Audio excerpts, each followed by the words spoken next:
you hear me? About 17 years ago, I stood up on the steps of the state government. On the chin, on the chin.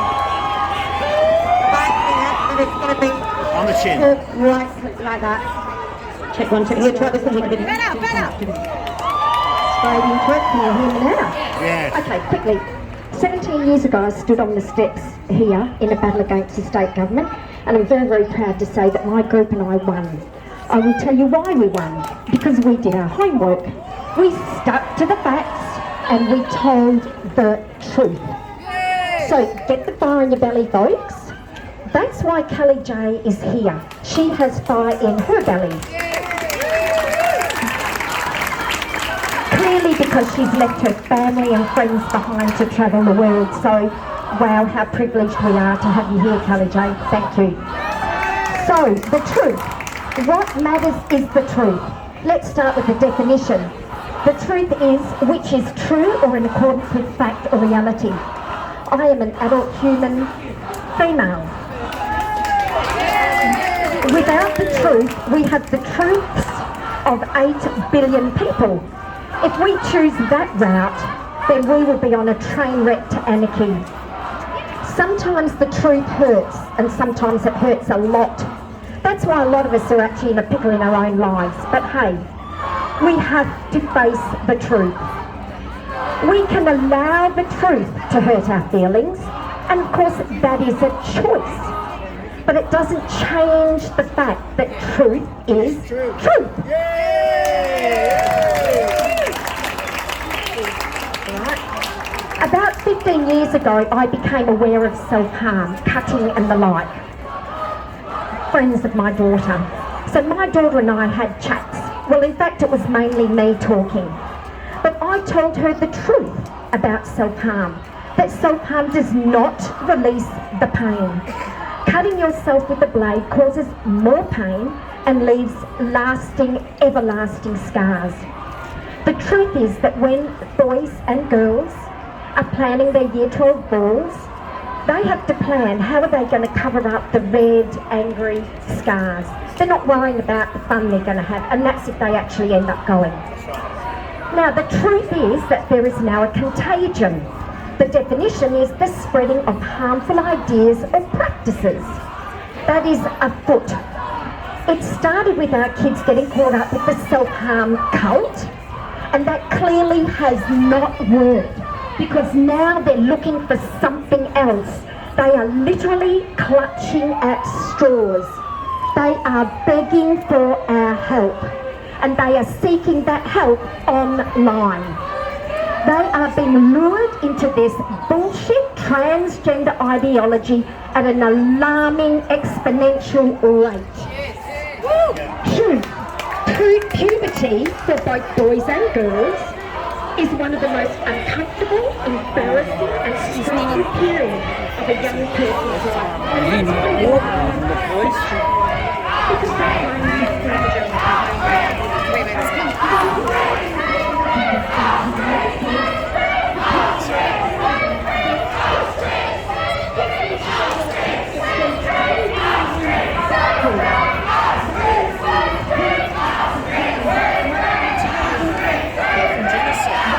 Disgusting. It's very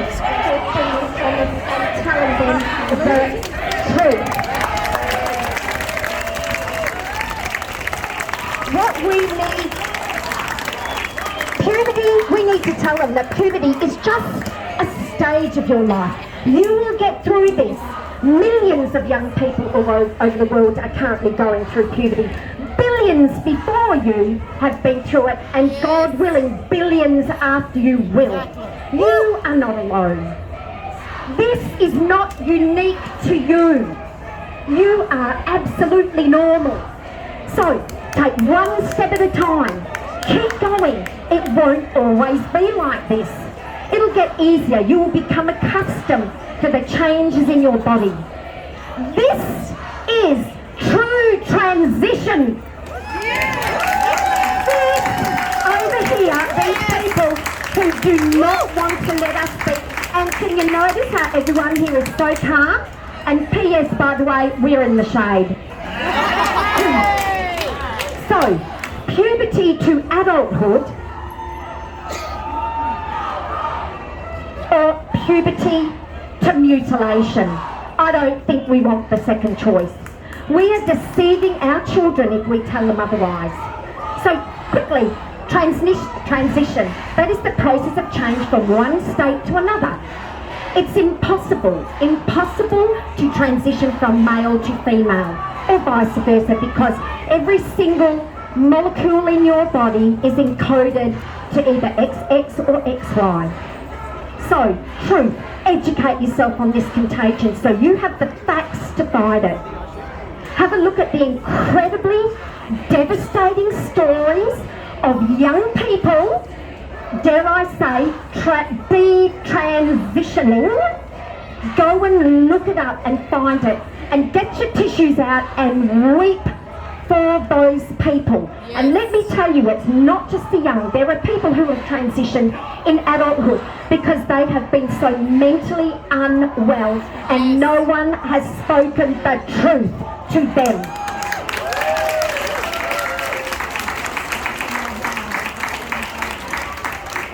Their lives will never be the same because most of them have been butchered beyond belief. The stories, one in particular, one young man in England, he has to go into hospital every couple of months to have his urethra dilated, and that will be for the rest of his life because he cannot urinate. And when he does, he's in pain. That is disgusting.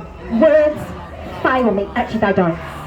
I know why so many people have missed this and why they are unaware that this contagion is going on. This is because, like me, they're very, very busy parents and they're so busy trying to bring their kids up, they're not seeing it. We need to give our children the tools to navigate life, which is now really, really, really tough given the World Wide Web and social media, which is being deliberately designed to be addictive, but that's another rabbit hole. To the busy mums and dads, watch your kids. I was lucky to nip it in the bud because I was vigilant. Guide your kids, and for God's sake, do not let the internet be their babysitters. Also, do yourself a favour and listen to the moral integrity of good people. One that I've been following for a long time is Jordan B. Peterson, the Canadian clinical psychologist.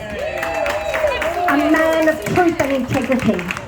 And also on that point, and I've nearly finished, Kelly Jane, to all the men here today, I take my hat off to you because there are bloody good men here.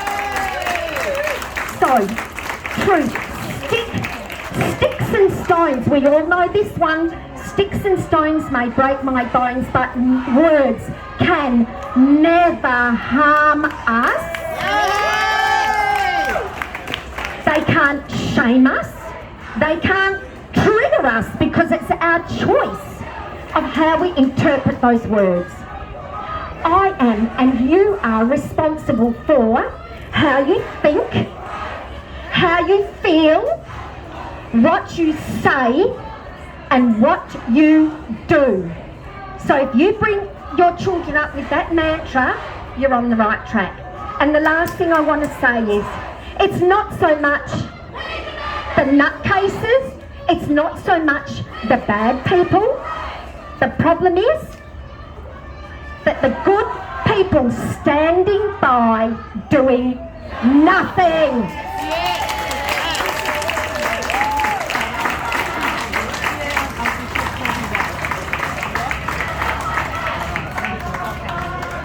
Can I just say, there's not a single sign over there that talks about trans men are men.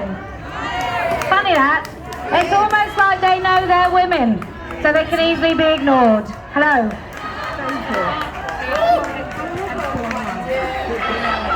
Yeah, I'm here today. I'm 79, and 10 days ago, my 7th great-granddaughter was born.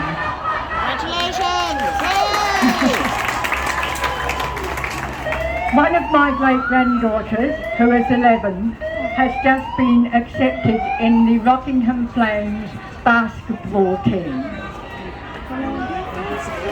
She is fantastic at what she does, but I fear not only for her, but all my great-granddaughters daughters, all the sons, all the children. I don't want her in perhaps 3, 4, 5 years. She's in the team and along comes a transgender male who says, I am 16, I am a girl, and he is able to play better than she is, and she loses her place. Exactly. And that's all I want to say. Thank you. Thank you so much. Thank you so much.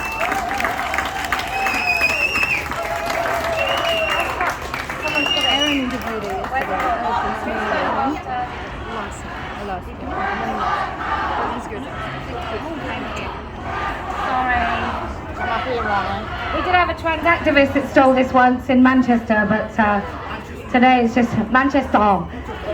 But today it's just me. Do you want to come and stand just here? So when you talk, you really do have to talk right into that, like horizontally. You don't have to kiss it, but you maybe have to kiss it. Thank you very much, Kelly J. Firstly, I would like to thank you even more, Kelly, for when you were in Sydney, mentioning trans widows and the children that have been left behind by these men who come out after living a life of male privilege and stating they are a woman. I'm here to tell you they're not. They will never be.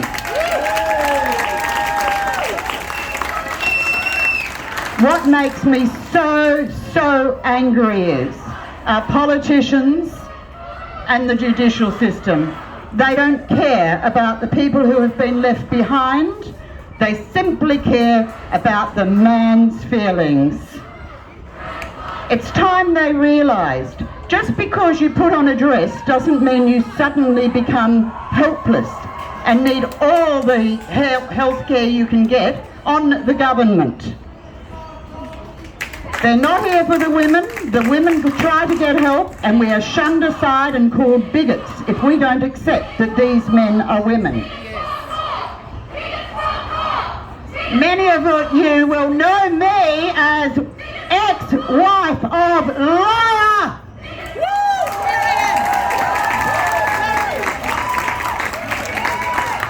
For those of you who don't know me as ex-wife of Liar, let me just tell you, I was married to a bloke who was a blokey bloke.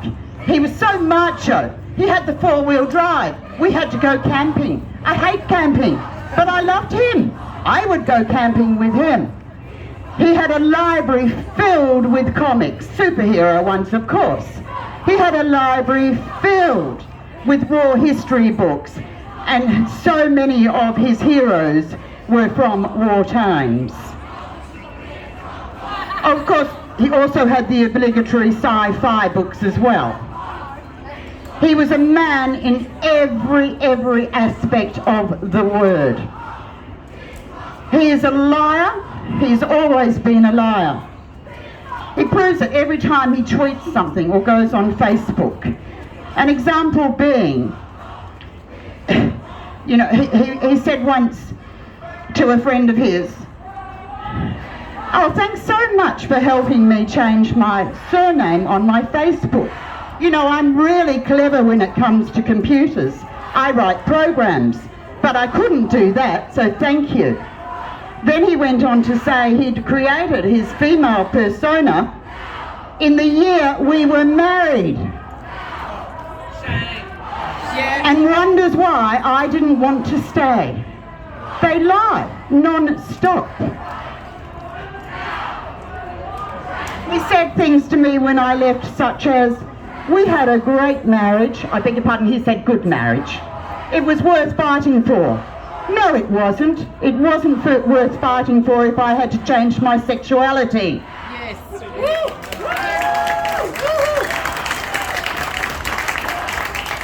He also said he was just a guy who liked to put on a dress occasionally. Bit silly, really. Huh.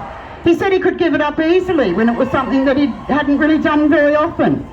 Well, that person, years after I left, at the ripe old age of 61 or 62, I can't remember, went and had his penis mutilated and turned into a neo-vagina.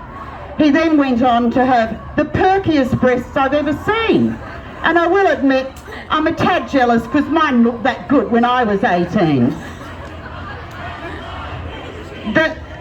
The way that they treat us is abominable.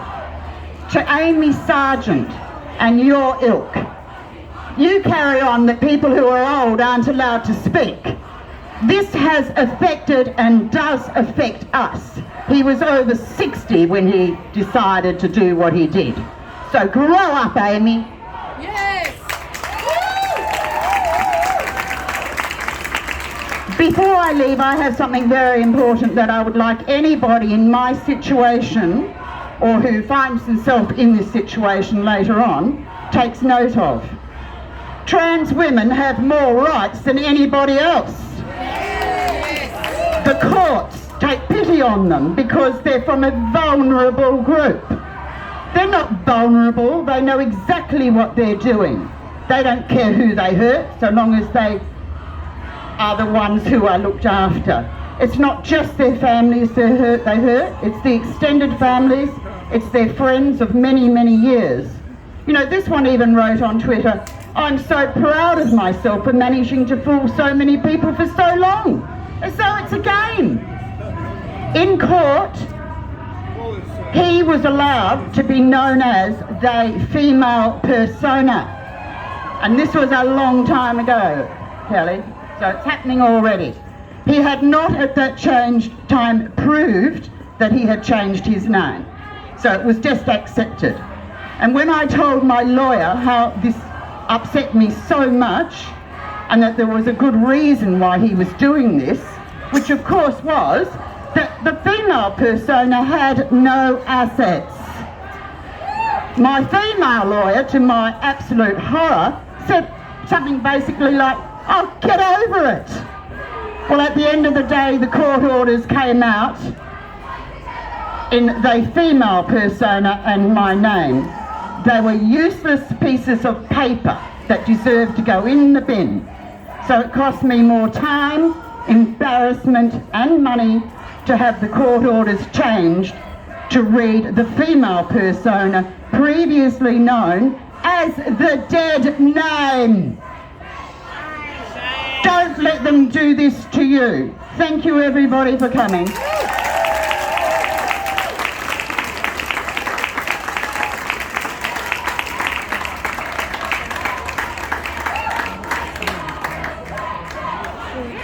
I just want to dispel some myths for maybe some of you media who've hidden away from it, but I just want to dispel some myths now.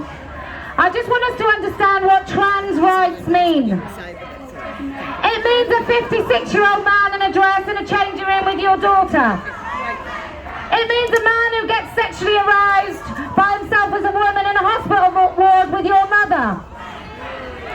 It means a school telling your child that it's okay to pretend to be the opposite sex and change their name and put them in risk, at great risk, and not even tell you about it. That's what trans rights means. It means the right to be a medical patient from the age of about 8 years old for your very limited life. We don't even know what these puberty blockers and the sterilisation of children will mean in the end.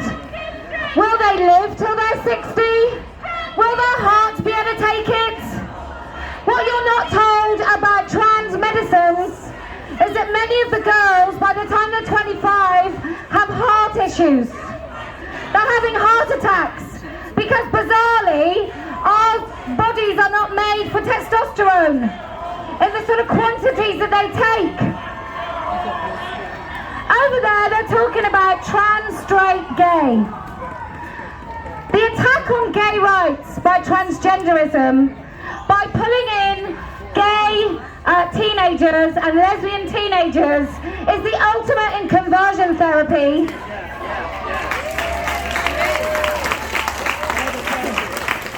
I know you've got your conversion therapy bill coming, and it is yet another Trojan horse in a long line of Trojan horses that have sailed through government.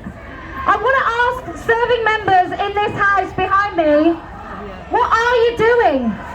Who are you listening to?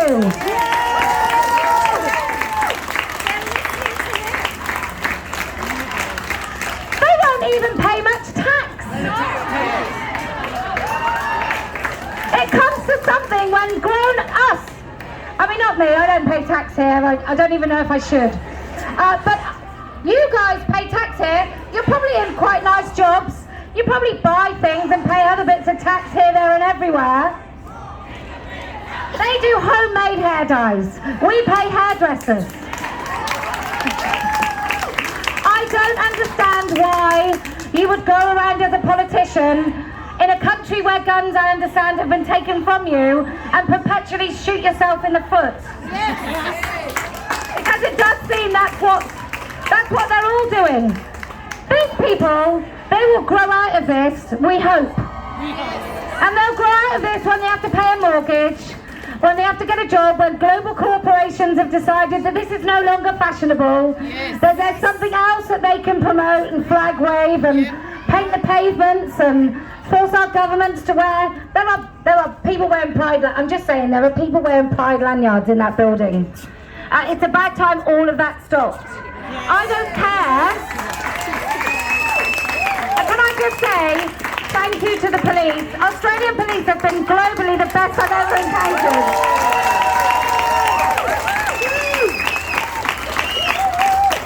I don't know if they march at Mardi Gras, but I haven't seen a rainbow lace lanyard or badge on any single one of them, and they've always kept a really safe distance for people to be able to speak. So America might have it in the Constitution, but Australia really doesn't have the idea that you have free speech. And I even think, as much as I find it highly amusing, and I thank them very much, because without them, the media don't come. The media don't care what you say, so they make them come. But I completely support, however wrong they are, and there's also a pro-life organisation here today who I also don't agree with, but I do agree in a mature democracy that they have the right to protest us. They just don't have the right to stop us from speaking. Okay, who else would like to speak? Yes.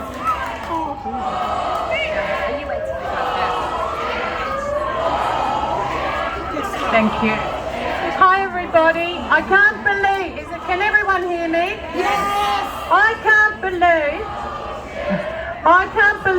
that I'm bloody well here today to protect my rights as a woman. I can't go into the bloody toilet without fear of a penis. That's not female toilets, women, men.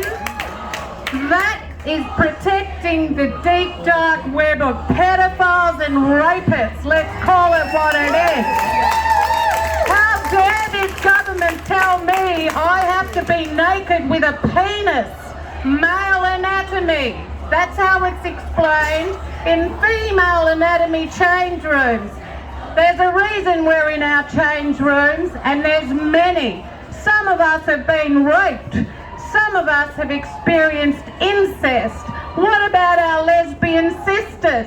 What about our rights and dignity as women to be sacred? How dare our government support pedophiles and rapists? It's not about the group behind us, it's about the sinister dark web that's going on, that we find mainstream media the big kahunas behind all of this and not promoting justice but creating injustices. Most of the population in this country have no idea what's going on, so I also have a challenge for every minister in this state. My name's Raylene Stokes. You can look up my contact. You've got 3 weeks to get in contact with me, and I challenge you, male and females, to make contact, and I'll see you in the goddamn gym change rooms with the opposite gender naked and see how the bloody hell you go. It's our God-given right to be on our own. This isn't about transgender people, it's about male anatomy doesn't mix in female anatomy when we're in change rooms and toilets. And if they've got a problem, why haven't they come up with their own goddamn solution? And it's not male or female, get your own rooms. This is outrageous. It's discrimination against children and women's rights. It's a violation of my body, Mark McGowan, and every other goddamn woman. You can see how nervous I am. I'm so angry. Sue Ellery, our Minister for Women's Interests. What a joke. Sue Ellery has blocked women's rights activists like Kelly J, like Standing for Women, yet she's the very core who should be protecting us. Once again, our ministers are protecting the sinister, deep, dark web. These people over here, poor things, it's not their fault either. They don't listen to what we're really talking about. There's plenty of transgender people who support us, plenty of lesbian and gay people. This is about torture, a sinister, medical people cutting open innocent bodies and no responsibility to be had with any of them. And Mark McGowan, if you're listening, I will not affirm in my sexual health practice. I will not be unethical and unprofessional as a therapist. I bloody will ask questions because that's my job. You won't tell me how to be a therapist. You won't get rid of academia for the sake of pedophiles and rapists. What we're after is balance. If we can't get balance for women's rights, children's rights, who are we really protecting? So I do challenge our ministers. I challenge you all to get in contact with me and we'll see you naked in change rooms. And if you don't come, we'll all have to question the law you put out for us. Secondly, I've still got, this is not a democracy anymore. This is a totalitarian society we have to get rid of. No more. We hear Albanese in our government say we're a democracy, like hell we are. Where's our rights if we're a democracy? Where are children's rights?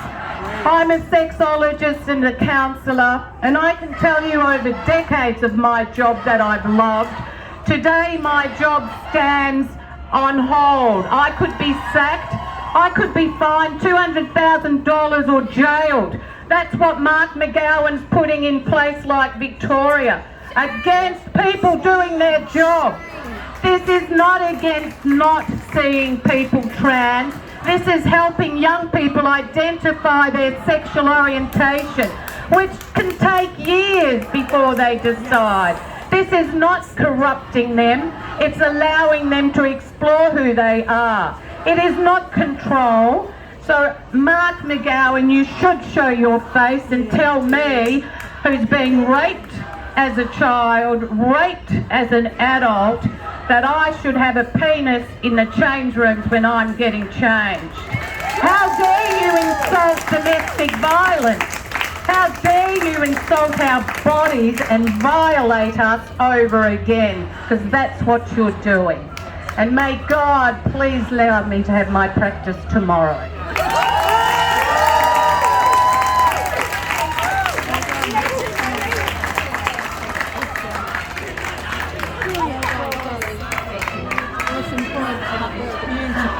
I just want to say I'm so delighted I came to Australia, because every single woman that's spoken, I just think, come on, where have you been?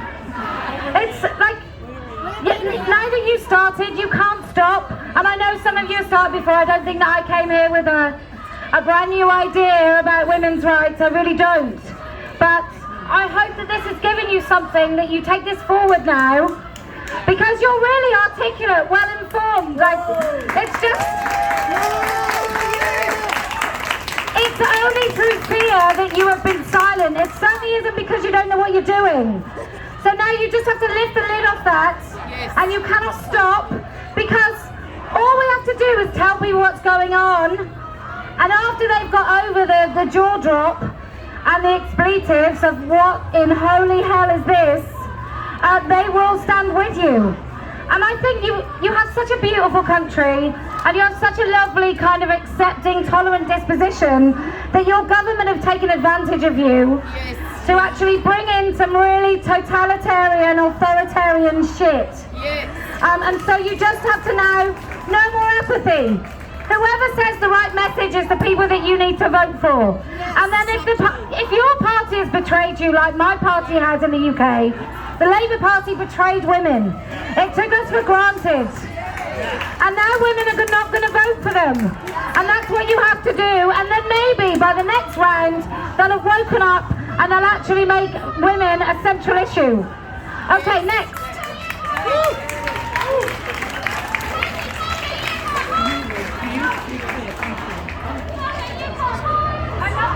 Hi, my name's Andy. 2 minutes.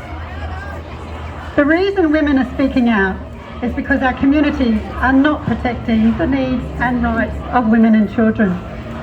Speaking out is our SOS to the world. As society promotes sex stereotypes and butchers our language with pronoun piffle and gender waffle, everyone suffers. Children with interesting personalities and gay and lesbian youth are being misdirected into the reassignment lie. We must be honest. No child is born in the wrong body. Girls cannot be boys. Men cannot be women. And being a woman is not a feeling. To be clear, because it seems no one knows, feelings are things like sad, bad, mad, glad and scared. So when children feel bad about their body, sad that life is hard, and scared by the confusing world, adults need to speak the truth. Teachers, doctors, lawyers, psychologists, journalists, politicians have all betrayed us by supporting the delusions embedded in gender ideology. These professionals need to show courage and speak honestly about facts and feelings. Facts like gender is a construct and there are only 2 biological sexes. Any attempt to change one sex into the other is downright fraud and results in mutilation, sterilisation and lifelong dependence on medication. Our children need protecting from this gender ideology and its big pharma rot.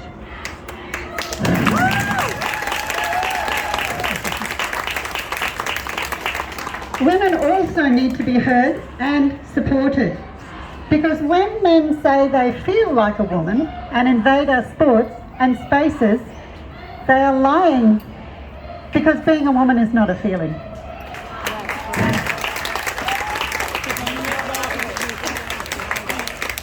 What is a feeling is the fear and anger women experience when men do invade our spaces.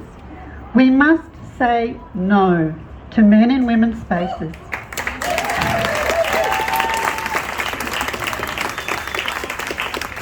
That's it, just no.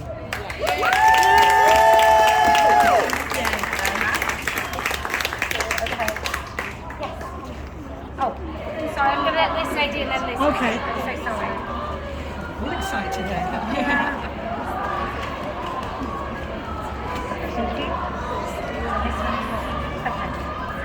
Hi everyone, thank you very much for coming, Kelly Day. I'm here to talk about something a little bit different.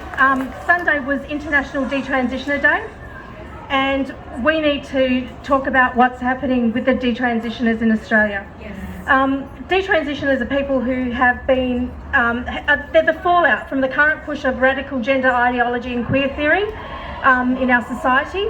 They're the people who bought into the encouragement and lies that they could change their sex through medicalisation and surgery. They are the ones who are trying to cope with society's failures to protect vulnerable people. No one knows how many detransitioners there are around the world, because so far no one's bothered to really count them. Gender clinics are not interested in past patients, so they don't bother to follow up or even retain their medical records. How do we know this?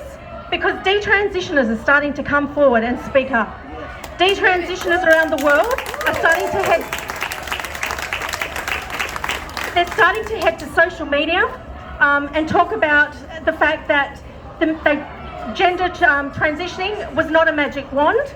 It didn't fix any of their issues. They were love bombed initially, and then when they decided to change because of health issues, because of concern, because of realising that they weren't really the opposite sex after all, they were dumped by their friends. This helpful, lovely crew over this side decided they turned their backs on them and just abandoned them, which is terrible. Yeah, boo. If you have a look on the Reddit detransitioner page, it has now increased to 45,000 people. Yes, okay, there might be people just looking in and stuff, but that's a lot of active members talking out about their experiences and what they've been through transitioning. They have been told that they've been sold out by their gender clinics, by their surgeons, by doctors, and in some cases, even their parents. We do know, though we don't know the numbers, we do know that the numbers are increasing. Their collective voices tell us that they've been let down, that their former friends in the trans community have turned their backs, and they discuss the physical pain and the damage that's done to their body. Some people say that detransitioners, it's their own fault. They were stupid enough to get done to it. But let's look at the big picture. Here in Australia, we have what we call an affirmation-only model of care. Now, what does that mean? To simplify it, it means from the minute a child declares that they were the opposite sex, then they are. That's it. So there is no minimum requirement for years, months, weeks, or even days of therapy and surgery. The only consultation with therapists they have is to help them integrate into society under their new persona. Even the GPs now are offering gender blocking hormones and also cross-sex hormones in their very first appointment. So we've had stories from parents telling us that they've been offered cross-sex hormones and testosterone in the first 25 minutes appointment at the Perth Gender Clinic, and I think that's appalling. There is no investigation into pre-existing mental health conditions. There's no investigation into past traumas or any other comorbidities such as autism or, just generally being uncomfortable in their own skin. We know, because studies have shown this, and people that are pushing the agenda have even admitted this, that if kids experiencing gender dysphoria are left alone, a huge number of them will resolve their gender dysphoria by the time they've finished puberty. Our porn-fueled world is also putting extra pressure on our teens to perform in a certain way, and that's also it's also what is detransitioner people are talking about has impacted them. So what do detransitioners actually say about their experiences? Female detransitioners talk about mostly their loss of their voice. Within a couple of weeks of being on cross-sex hormones, their voices change irreparably. No amount of therapy, no amount of speech pathology, nothing will fix that voice. Another thing is the male pattern baldness that often is experienced. Unfortunately, it's also permanent. I mean, in today's society where we look at beauty of people mainly on the outside, it would be a very hard place in society for a woman with no hair or with male pattern balding to walk around. With the removal of breast tissue, like mastectomies for cancer, the surgeon makes scars as large as possible. While transgender people tend to wear these scars with pride, for detransitioners it causes issues because when they try to have breast implants put in, the amount of scar tissue stops that from being able to happen. And of course the other large issue is the infertility. Males who take estrogen find that they have penile erection problems, and they also grow breast tissue, which means that they've got to have surgery to remove the excess tissue as well. Unfortunately too, once a person has started on cross-sex hormones, their body often stops producing their right sex hormones, which means that they are a permanent user of pharmaceutical medicine because they've got to keep taking their hormones. In some states in Australia, couple of others have mentioned, we've already got conversion therapy laws. Victoria, for example, is 10 years jail and a $200,000 fine for a parent to try and stop their child transitioning. And more for an organisation. Mark McGowan is trying to bring in similar laws here. He's pushing them through undercover. We know that it's a very unbalanced parliament now, and so they're being pushed through. Self-ID is another issue where a man who appears to be a man is allowed to say, well, today I'm a woman, and then enter our private spaces. And we all know that, and we've talked about that, that's a real issue. So we need to stop also the radical gender ideology being taught in schools. We know that they're talking to kids at schools as young as 4 years old. And they're telling them that they're teaching them pronouns, they're telling them that they can change their sex. Places like the UK are actually starting to even ban socially transitioning in schools. And surely our kids here, they're the same as the ones over in the UK. Why have we not got the same rules here? It's ridiculous. We need to drop the word gender altogether and put sex back into place, because that gender is a social construct. Gender means nothing. Life revolves around biological sex, and that's what we need to move back to. So my message today is that we need to listen to the voice of detransitioners. They've been through a lot, they've experienced stuff that none of us have experienced, and it's so important that we listen to their voices, because at the moment we are going exactly in the opposite way of what they're telling us to do, and we need to all stand up and be brave and come together to try and stop this now. Go and speak to your kids' schools and find out what's happening. Go to your libraries, find out what's happening in the libraries, because you'll be amazed. Thank you.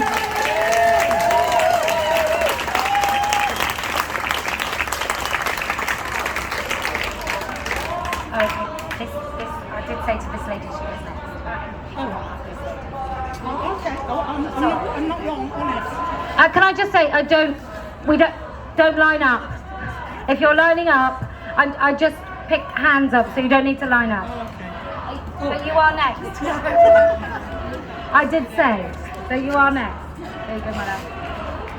Stand right there. Hello, everybody. My name is Maggie. I'm going to do something that I've never done before, and I'm going to let my little girl speak. I was 3 years old when my father used to visit me when I was in my bed, and he used to teach me oral sex. Years later, I got diagnosed with asbestos because he used to lug the pipes at the power stations, but he was one of many. So why the hell do I want a man in any female space, any, who in their right sane mind wants that? So, our illustrious Prime Minister, Mr. Albanese, when you proudly walked along Sydney Bridge with a gay pride conversion mob, you shat on every woman.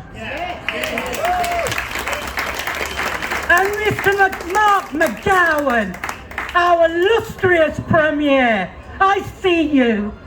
And if self-ID comes into this state, I'm telling you something now, I'll end up in prison. And if a man is put next to me, my blood is on your hands. And lastly, I'm on Twitter. I bloody love it. I've been called many names. Not original. Tomorrow morning, I'll wake up and I'll still be a biological human female.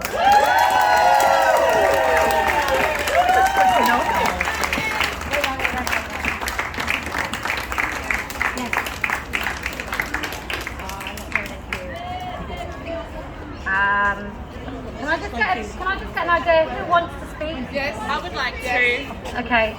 Yeah. Anybody else? Just got time to get an idea of time. Me. That's fine. Yeah. And that may be it. Okay. Okay, thank you. Gender identity ideology, legislated as self-ID, will negatively impact every woman in Western Australia in some way. All of us, including you young women, pouring so much energy into supporting the males that claim to be the most vulnerable because of their feelings. And this is how gender identity ideology will affect the women in my family. So I'm an immigrant, in case you couldn't tell, and I'm married to another immigrant, and that's a fairly common setup in this town. So my mother-in-law came from Perth from Asia to raise her family over 4 decades ago, and she's old now. She's our granny, and most of us have an elder woman in our family for whose care we are responsible. And our granny is in her own home, and she has care from the most fantastic agency. So if self-ID is made law in WA, her right to request intimate care from an adult human female only will be removed, criminalised even. And this is because we will no longer be able to defend the rights of women and girls to single-sex spaces and provisions. And that means that her sons will not be able to support her request, nor her grandsons, her daughters-in-law, her granddaughter, her aunts, her cousins, none of us. None of the family on whom she relies in her old age. And we will not allow this, not on our watch, and not to our grandmother. So politicians, you need to take note. Most of us TERFs here, we've been on the left all our voting lives. Now we are political opportunists, and we're here. I wrote to all the candidates in the last election asking if they could define woman, because if we cannot be accurately defined as sex-based class, then our rights cannot be defended. So the only one who got back to me was the Liberal candidate.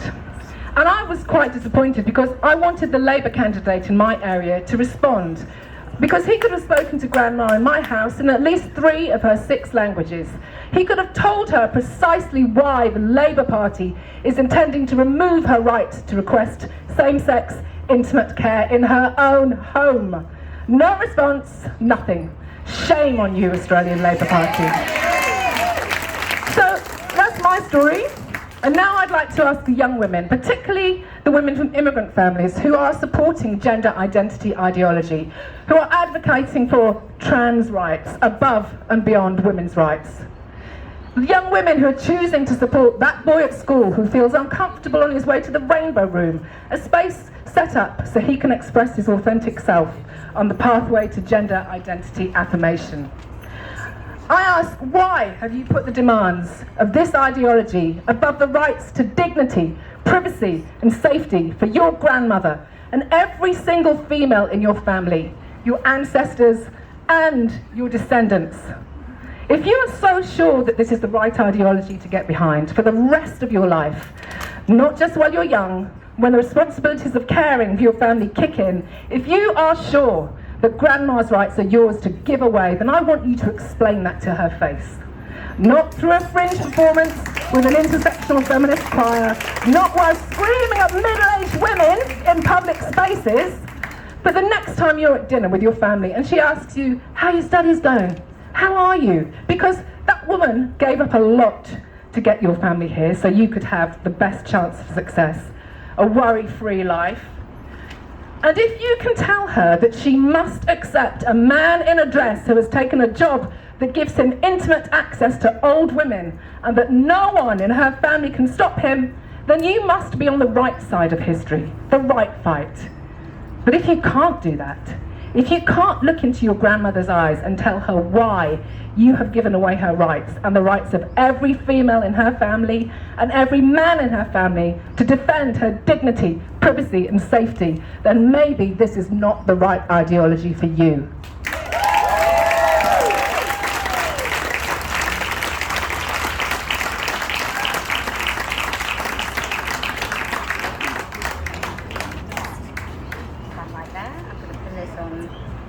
Here. So it's Like that? Thank you, Kelly. I never thought I would stand up here today, but I'm sure, like many of you here, you just are compelled.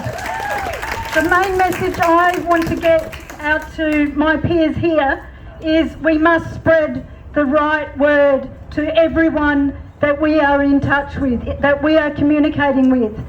Be safe about it, obviously. There's some of us that can't talk about it in our workplace, but you do have contacts outside of work. You can talk to parents outside the schoolyard. It is so important. I must say, I am part of the LGBTQ plus community. I am a lesbian woman. I am also a mother. So I could stand here like many of us and talk all day about everyone that is affected in my world by this. But I won't. But I have a son, he goes to a Catholic school, and he has been affected already. He is young, he has mental health issues, so he's in that vulnerable group. And last year, he was in a group of friends that would be part of that group over there, albeit only 13. And he was influenced on Book Week Day to wear a girl's outfit, skirt, etc. Now, I don't have any issue with men wearing women's clothes, just as I have no issue with women wearing men's clothes. That is not the issue here. I think we all agree. But in every corner of our community, heterosexual and so on, gay, whatever, there are predators. So once we let men, trans women, if you wish, into our women's only spaces with our daughters, then we're allowing a percentage, albeit it doesn't have to be big. It only takes one, and it could be your child or grandchild that will be affected. So when you're talking to other people in your communities and they are feeling sorry for the trans people, I have respect for trans people that have respect for me as a woman. I do not respect trans men that say they are identical to me. That is impacting on my womanhood, because that is an untruth. It's just not reality. They can go through their transitions and sex changes and they can feel how they feel, but they cannot give birth. Okay? And look, I'm fortunate. I've relied on the medical industry to give birth because I'm a lesbian, and so I had to have IVF. But it's not impacting negatively on anyone else. So one last thing that I wanted to warn parents, grandparents and the like about is my child. Last week I took him to let's say a clinic in Fremantle for mental health for youth. Okay, I don't need to mention the name, many of you know what I'm talking about. As a gay woman, I sat